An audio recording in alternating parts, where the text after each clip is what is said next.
Welcome back, guys, to another video.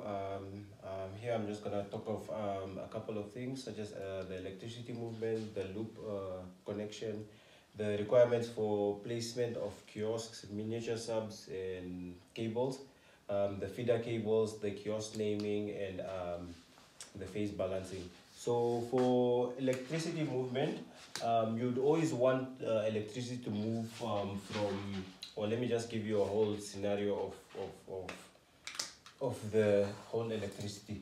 So you'd have a generation plant right here, such as, for example, Ruakana or any other place, and then it goes towards certain transformers whereby it is transformed, and then it comes down to lines, basically, high voltage lines, transmission lines, and then when it comes to a certain substation here, it is then distributed towards from the substation towards the distribution centers such as industrial places, and households.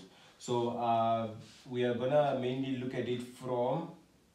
I hope this is not a permanent marker, and it is. So we're gonna look at basically electricity movement from the substation and how it gets to your home. So from the substation or the load center, basically, we call them load centers.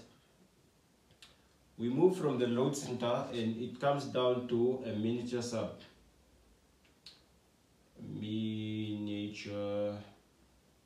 sub.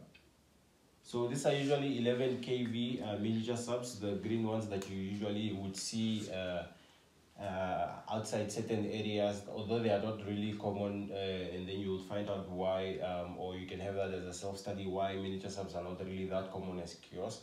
And then from that miniature sub, it goes down to a kiosk here, and then from that kiosk it goes down to your house, basically. And then that's just the movement of electricity from the load center. It has like 11 kV, and then it stepped down from 11 kV to another safer voltage to use, and then it is further stepped down to in a kiosk, and then from the kiosk it just powers your house directly. What you want to notice is always the fact that when you're connecting these miniature subs, the kiosk and the houses, you should always have isolation points. So the electricity will be isolated in the miniature sub, it will be isolated in the kiosk, and it will be isolated in your house in the form of a DB. Basically, that's the main isolation point in the kiosk itself, the house kiosk, the energizer. So you should always isolate electricity so that it is always safe. If there is over voltage here, then it trips and then it isolates just here for the house.